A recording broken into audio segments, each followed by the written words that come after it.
got to be very, very quiet.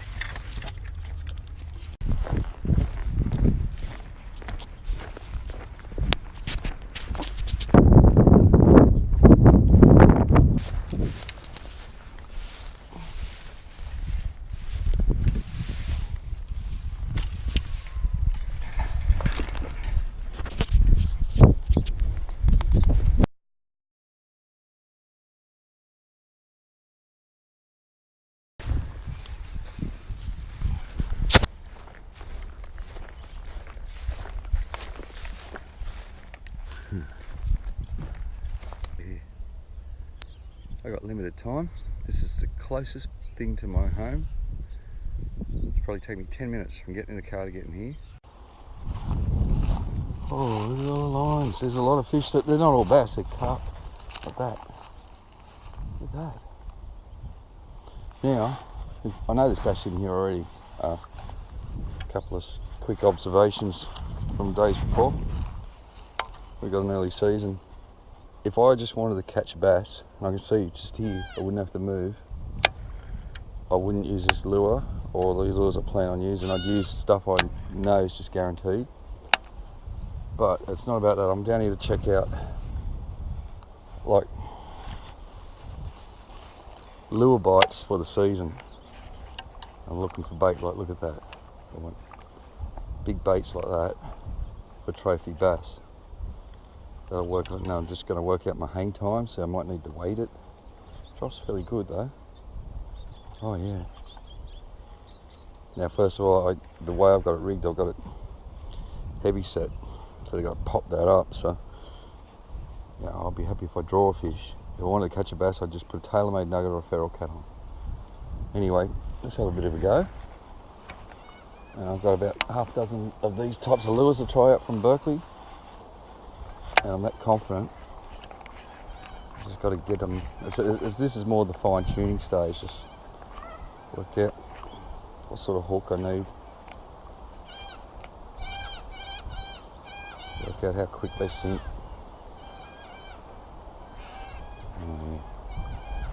Okay, on we go. I can still feel it's August, and you can still hear those winds, which is. If you're just starting out bass fishing, I wouldn't advise you to start fishing now. I'd just get to your closest water and start working on your casting and just fine tune your fishing skills, and then about 2-3 weeks time start targeting these fish properly, because there's nothing worse than coming down here first couple of casts of the season, drawing these monster bass up, missing it, not getting another chance all year. You take every chance you can get. Oh, I love it. Got these eels I want to try, but I'm more here to read the water and down at another weir. Just lob it to see what it sounds like. That splash is very close to a mullet.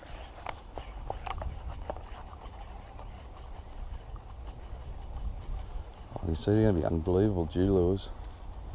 That tail really works hard on. That's without weight. The more speed, the more tail will thump.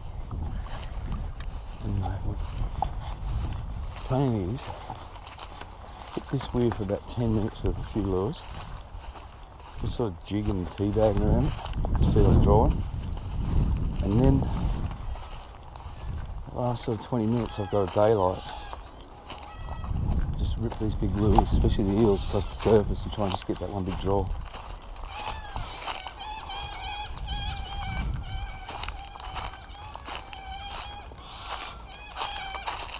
Oh.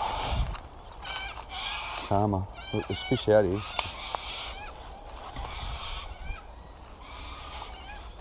Like, if there's mullet about, that'd be big breeder bass. Chomping on them, so. Probably season start, like I'm coming down here to catch bass and more than just try out lures. I'd go up to about, from half an hour ago to about now, I'd go hard body. fast sonics. And then now I'd go spinnerbait. I'd flash it. It's just this sort of changing colour light. It's really triggering. Look at that. That looks gorgeous. Okay, now we're going to try a few things. When I hit that button, that's the speed, right? See, this is the first time I've used this lure, so I want to try and start sliding them in. So I'm going to tighten it up a touch. Right. I've got that tightness. What I'm going to do, a little bit out. Let's try, like, say there's a big old stonking bass waiting in those bushes to come out and feed tonight. Bang, see that? I'm in there. Oh, I see. Lucky, I was going to say first cast and I'm snagged. Just throw my line, just get rid of that. Yep. Clean my line again. Every one of these lures is a different weight, so it's such a brutal style of fishing. This is the fine tuning. Like, don't come down here right now and just want to catch bass. Come down here and get everything right. I got that out, but it nearly snagged. So I'm going to put that point in like that. Tighten up a touch more. Let's go again. I've got it bouncing in.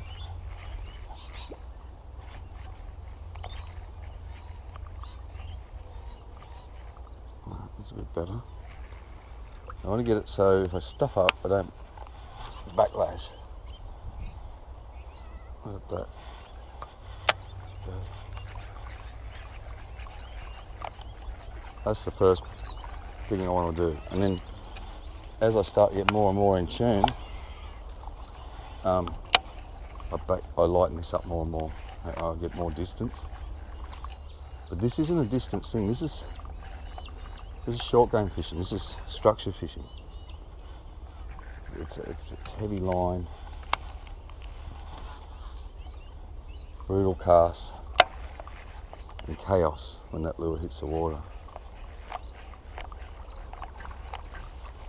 I'm running out of time to go through too many lures, so I'll have to change this in a minute. So I'm just on borderline. I'm sure, like, give me a few, half an hour of this, and I'll have that drag back up a bit. One more look up here. I've got the wrong chest mount on to see probably the cast, but I'll just try and do it down low so you see what I'm doing.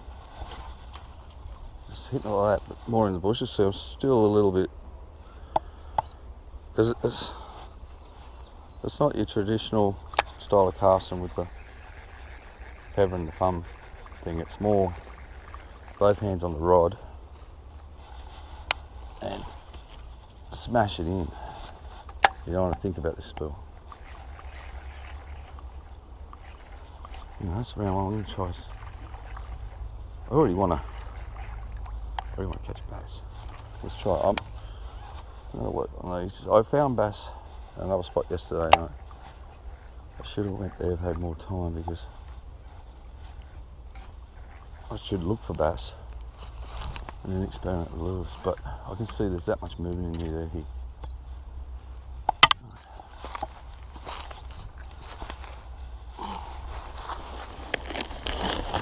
Look at this bass. Look at that bad boy. How's that for bass lure?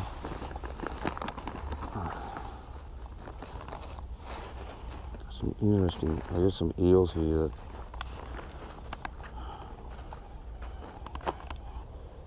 this is the mathematics of fishing. I'll teabag this weir for 3 or 4 minutes, and then I know the water well, so what I'll do is I'll walk 2 or 3 minutes, stop, 30 seconds cut fishing, so on until I get out before dark, so those dogs don't eat me.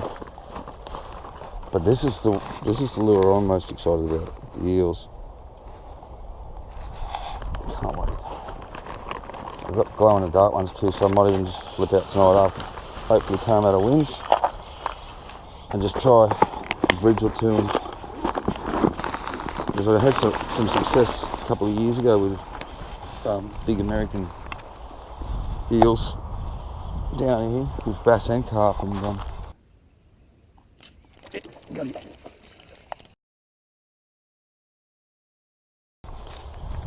Fortunately, we couldn't buy any more packets of them. Oh, it's a pretty heavy lure, so I won't. I'll just take that drag off a bit.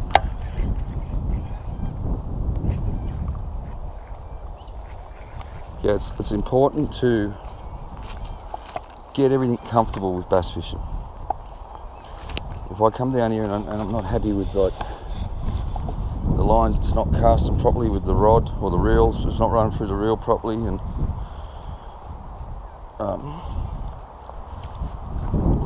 can't talk, I've got to think. Balance. Whoop. Alright, start figure 8. Yeah, got him. Oh yeah, that's him.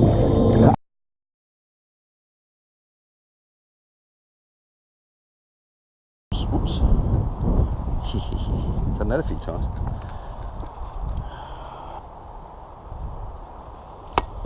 If this outfit's not balanced properly, I can't fish properly. It frustrates me.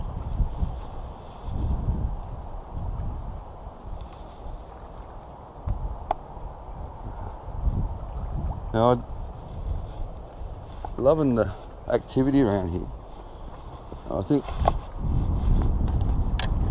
bass are here to be caught, but what I want to do, dramatically going to drop my chances, because I can hear that filthy westerly blowing, and there's no, it stopped the hatches, there's nothing popping. So there's movement down low, so if I want to really catch a fish, I should be on a spinnerboat.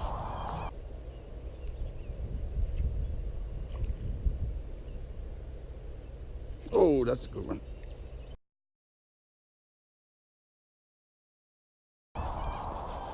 And believe me, in another week, I will be.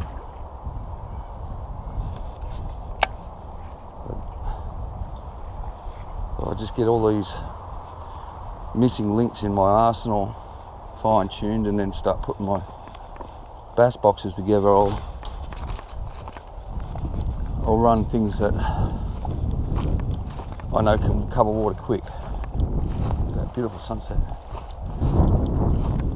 I'll have things in the box, like I'll run things like tailor-made nuggets, feral cats, big cranks like storm cranks, things like that. And then where I miss fish or see opportunity with fish, just check for my little fox, I'll have things in the box like paddle tails, worm hooks, little beetle spins.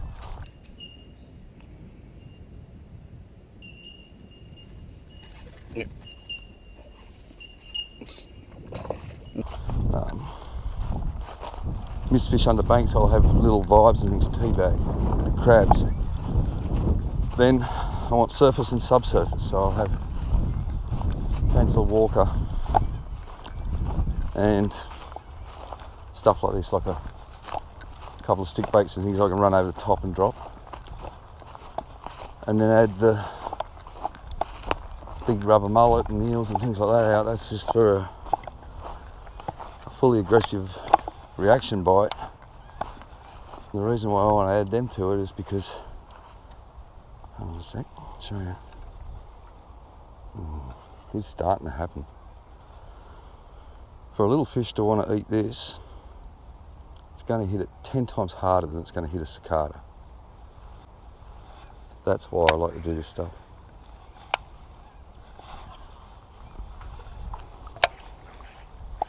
There's a period in the day where a bass is fully active.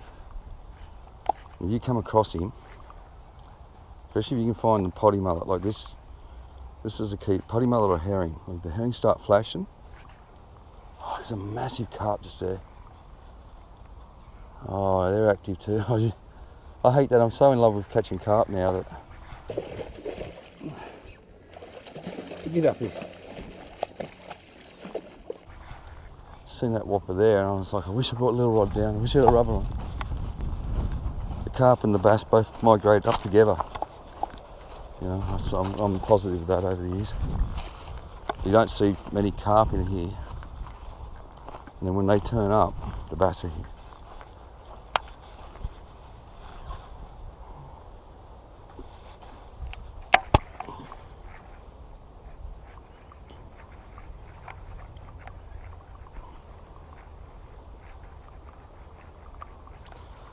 Another thing too about this style of a reaction bite, so you got the humping of that surface lure, and what I'm waiting for is something at another angle, humping across faster than this.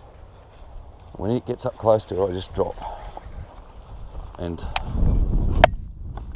then you'll see basically this is designed to be eaten like a sausage roll. I'll just chunk it straight down in front.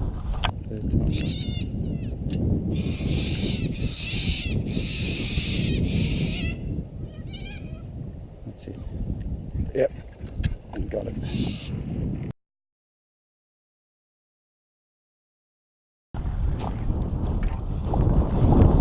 Yeah, I was thinking the other day that most of the time I've caught big bass with 2 or 3 mullet or herring in their mouth like this, live ones. Usually tails sticking out of their mouth. So I don't know whether they head bite them at a certain size or they roll them, I don't know. The herring only, you can't use particular lures for that reason, and when they turn up, all of a sudden this all starts sparkling for 15 minutes of herring, and the big bass come up and locate themselves in ambush spots because the herring just go everywhere. So they sit there and wait for them to come to them. So if you run these sort of lures through angles across mid-water, oh no, not those trees, I hate them, don't you take my lure. Phew. Another reason why I fish heavy. Yeah, if you start running all the mid-water angles, it's a really high percentage chance of you coming across a bass in ambush. And then once that's finished, I don't know what the herring do, they ball up in a big bunch, and the bass don't really bother chasing them, they just have mealtime like breakfast and dinner. So we call it start of bass season for a lot of reasons, but that's definitely one. All of a sudden you can use different lures for different courses of the day to get these bites. There's carp, you know, I haven't seen mullet yet, but it's just too much life to. So this wind sort of. And the other thing too, this stretch of creek hasn't got much weed on it. This west wind, to me it means weed beds. You look for these tight water hole areas and you look for the ribbon weed, and the bass will sit in that because it's a bit warmer.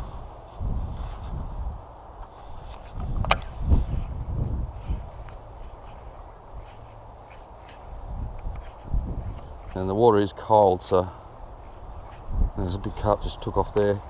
They're everywhere. Can't believe that. I have so much fun chasing the carp. I come down here with a carp rod. By now I would have caught 2 and been back in my car. But that's okay. I'm loving this.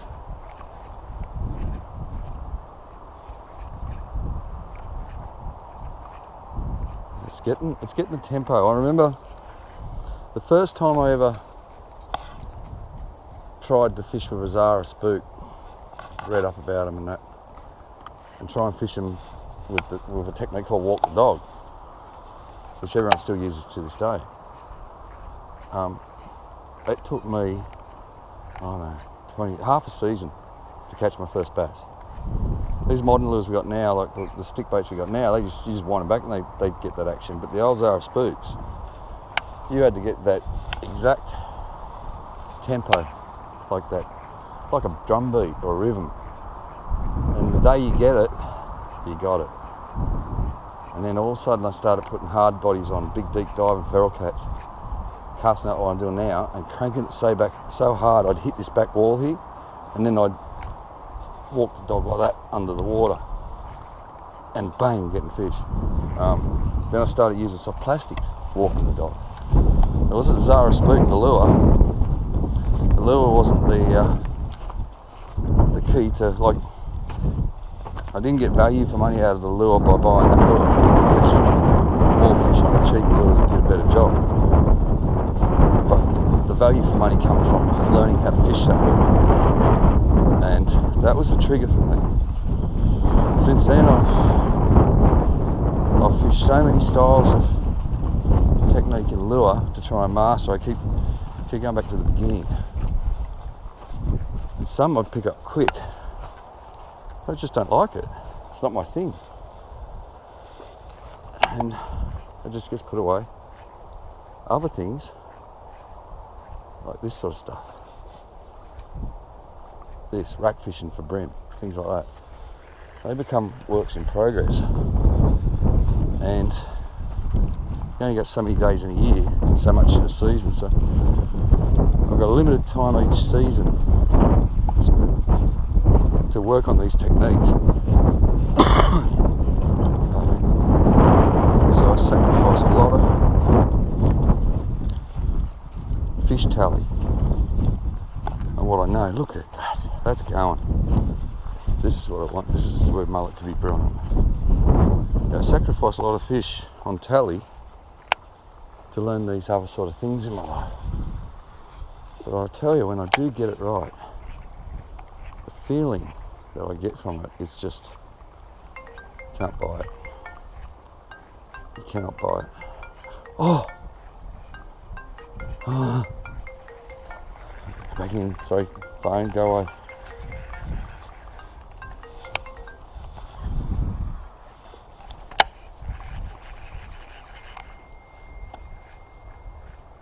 Just there. That was a fish, mate.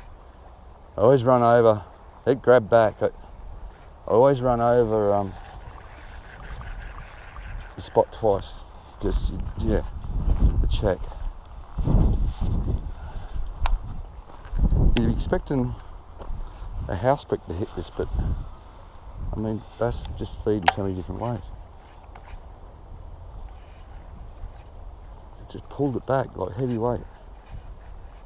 So I'm going over shallow rocks and everything. There was, ooh, I don't know if that was a fire. Oh, that's a good sign. So that's what I was after today. I'd rather just get a whack. When I get up here, I'll have to turn the camera off and do it with the marching, because so this is why I'm a lure fisherman, because I can't just sit there and look at a rod and a bait. It's like, if you want to know what I'm thinking right now, I'm thinking, should I stop at that road bridge? Should I change to the eel? Should I put a spinnerbait on, which I know I've got in the box, and give up? Should I turn around, go back, hit that area that I got that thump? Because there's another little weir up here.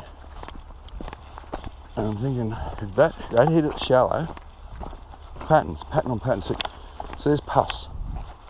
This is what the lures in the box I've come to fish, that soccer ball alley. But I'm running out of daylight. The idea of those big rubbers is to put them on worm hooks and smash them into that for reaction. I'm running out of daylight, and if that was a bite on the top of the rapid, if I march up to this weir, which I'm going to do, and just ignore all that, I could get another school of fish more active on that. That's my plan.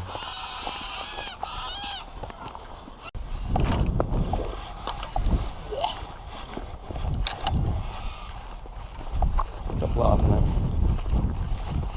Now here's a true story, right? Just where the big gum tree is, there's a little shallow dam. It was about this time of night. It's getting dark. I'm walking across here. And this is a dead set true story. All of a sudden I could hear this voice going, "Come on, come on, come on, get up here, come on." Anyway, I thought it was a farmer calling his dogs. And I looked over, and there's a guy in his underpants, walking around knee deep in that water, staring at the water going, "Come on." And I waved to him and kept going. True story. I see everything here.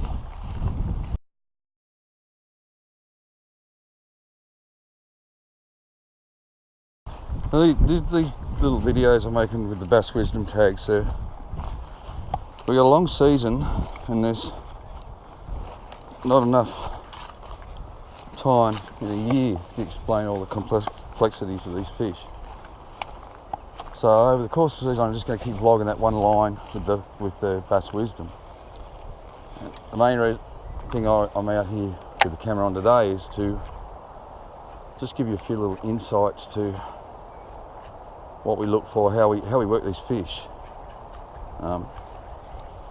There's little things like this area here. See that's what I call she-ache. A lot of the stuff that I say, I tend to all my life have called things the wrong names. You know, like that's a she-ache as far as I'm concerned. I don't know what its real name is.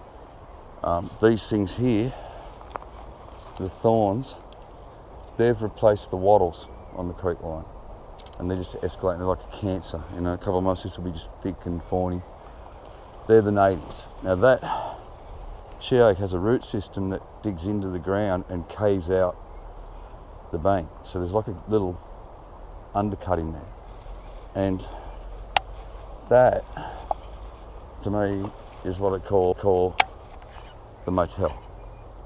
That's the place when bass are moving through and they're not out eating, they're not out bashing things up, they want to just chill back, they go to one of them. So that's probably a more productive thing in the middle of a bright sunny day, but that's it. Now, there's one more cast in here. Now, it doesn't matter what creek you're on. If you're on a bass system, you come around a bend and you see that ribbon weed, that is their motel. They could be in there, and all those casts I've done will no way ever get one of them because they might not have a strike zone of more than 1 inch. So really I have to put a plastic on, worm hook, and slide it right in the back bank to really check, or bomb it with hard bodies or spinners. We're not going to do that tonight. We'll do that over the course of the season. You're going to see all this. Now, the reason I like that hard bank is because there's a shallow run there, deep hole, undercut, and as we come around here, this looks like a hole, it's not, it's still shallow, and then you got your rapids. So we've got a log here, see that bit of crust there? Now it's feeding time. If the herring come up, bass could just sit there, and when the herring chase a little mosquito across the surface up to here, bass just goes bang. That's an ambush. And that you won't see it in the camera, but that log there runs across, so the current's going over it. So if you rip any type of lure, like a spinner, rubber, anything sinking, if you rip it up over the log, drop down, it's Meals on Wheels. You know, the bass is sitting there in that ambush position and just opens his mouth. Oh, I heard something there. Now, the rapids. There's a big boulder near the rapid, they'll sit on that because these fish are migrating, so the only time they have to use energy, any of them, mullet, herring, whatever, is when they have to run up a stream. Bass are so cunning that they might sit here if the food's good for weeks and wait for rain, and then when there's enough rain, the middle will be fast, but the sides will have a little reverse eddy, and they swim across to that and just float up. But the herring and mullet, stuff like that, they're vulnerable because they don't do that, they swim up. So that's a little insight to why they get in certain structures at certain times of day. You know, like this is just stuff in my head, and I'm thinking I've got so many things I want to show and do through the course of a season. If I start by explaining why I turn up at places, and like I fish here because it's the closest water to my home. If I lived in Liverpool, I wouldn't fish here, I'd fish there. It's better fishing. If I lived in Penrith, I'd fish there. The fishing's really good in Western Sydney, and you fish what you've got near you. You learn, and then that knowledge gives you confidence to wherever you go. You think, oh, there could be one there, go and have a go. Then look at this, at my age, walking across these things, how would I have like this fitness or balance if I didn't fish? Because I won't ride a push bike,